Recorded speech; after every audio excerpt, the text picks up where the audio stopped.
going? It's Kid XB here. Yeah, let's kick it off, man. So, how is Dancefestopia treating you so far? Yo, Dancefestopia has been crazy. It's like weird to see something like this happening so close to my home, cause like I'm seeing it, and it looks like I'm at Bamboozle, Coachella, or Lollapalooza, and all that kind of shit.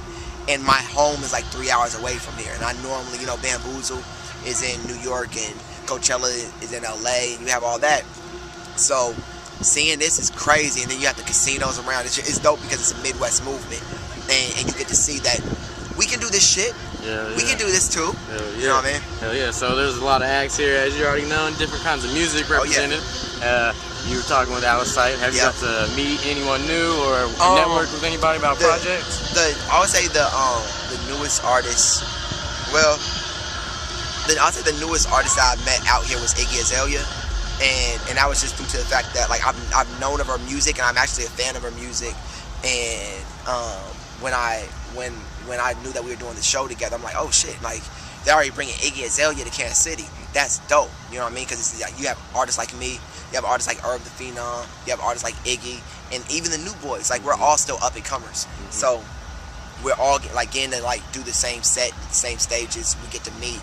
So like that's cool. At one point in time. So the theme of popular culture is about me being able to brand, being able to talk about a popular culture topic and use it to talk about something in my life. So you get Stone Cold, and people can talk about it being, you know, wrestler themed, but that song's not about a wrestler. That song's about my city. Or you talk about tapping out. That's about what I do every night. So I'm taking, and even tapping out, I did the Bret Hart theme after Stone Cold was dope. That song was regularly called Tapping Out. And then, you know, Stone Cold was cool, and I was like, all right, I'm gonna drop Tapping Out tomorrow and put Bret Hart on the artwork.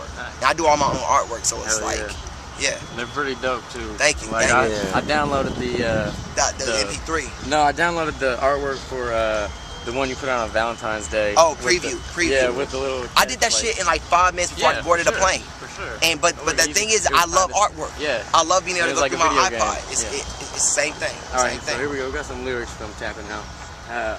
Think I turned into a little monster. Fuck that. I've been savage. Now I know the movie reference there, but it's also called Tapping Out. So I picked up on the savage, maybe Macho Man. Bingo. Yo, a lot of people don't realize that my biggest thing is lyrics. I always had a problem personally with my voice. Always. Since I was always growing up, I'm like, man, I hate my fucking rap voice, but I want to do music. So because of that, it made me figure out how can I use lyrics to be interesting, so that my voice doesn't matter. I'm saying some crazy shit because Bob Dylan's like that. Bob Dylan's like voice isn't really the most amazing voice in the world, but he's saying some amazing things. It's like, Daddy in the basement. It's like he's not really singing crazy, but he's saying some amazing things, so it doesn't matter. And that's kind of what I try to do with my lyrics, and so you get that. Some people, when they hear that, all they do is hear I've been savage, B-E-E-N, savage. But then you hear it, and you're familiar with the movie Little Monsters, and you say, fuck that, I've been savage. Then the wrestling fan hears it and says he's talking about Randy Savage. All that comes together.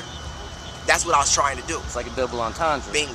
That's what I try to do, because that's hard to do. Yeah, for sure. Don't ever, a nigga can say whatever he wants about anything musically with me. If you don't relate to me, or if my voice is da-da-da, whatever. Don't ever say I don't have lyrics. Ever. Sure, no. That's what I do. So don't ever say that, because that's what I try to do. The biggest quotable is the Bible.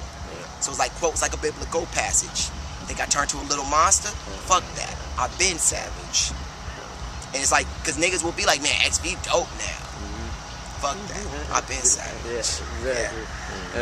So from Stone Cold, just to reiterate every time, you know, we gotta ask you this, the first line of it. See, I rep that city I'm from. You know, similar to the theme of Kendrick's original song that is Compton. He's talking about. You're talking about Wichita. And just in case people don't know, let them know where you're from again. You know, when you hear that record and you like, see, I rep that city I'm from. Swallow 2 dime bags if you think I don't throw up the dub. Because like I've always had a problem trying to get into the game, and people don't understand how hard it is to be able to make a small town cool. Because I hate being crowded. That's also why I'm a square. That's why I'm in my own box in one square. For sure. and then on Be There, Be Square, yeah. the transition to that. There's the line after you're talking about Biggie references, and you just say, shovel snow to get Versace, girl still didn't dig me. Is that like a true story? Yeah, you know, I used to like mow lawns and shovel snow to get like the remember the invisible Air Force Ones? Yeah. Like remember that shit? Like in the PlayStation Forces, and I used to work hard to get those jerseys of the throwback era. The Coogee sweater. I used to shovel snow to get that Bugs Bunny sweater. Remember them shits of the Looney Tunes when they were partnering up with people? Like I used to work hard to get that. And so when I say shovel snow to get Versace, girl still didn't. There's this one girl that I was doing that exact thing for, and I still couldn't get her. You know what I mean? And that's what the thing that's dope about my music is that I try to, you know, allow everybody that, you know, listens to it a little piece into my life. So you hear that, it's definitely a true story, and that happened. Yeah. And then just with the next lyric, it seems like it's the same kind of thing. You're saying, I used to rap like Ho before I got signed. High school talent shows, throw up the rock sign. That happened. Yeah, pouring liquor on Ho, sipping white wine. That happened. So I realized that life was not whole mine. life was not mine. Yeah, so I never seen Jigga play Chrono Trigger. Yeah. So I think about, you know, the whole song's about me, you know, listening to artists that inspire me to rap. But I couldn't be them, no matter what I did. Yo, what's going on? It's the Kid XV here. Y'all checking out Midwest Sounds, my people. Vizzy, we in the building. 7 Square.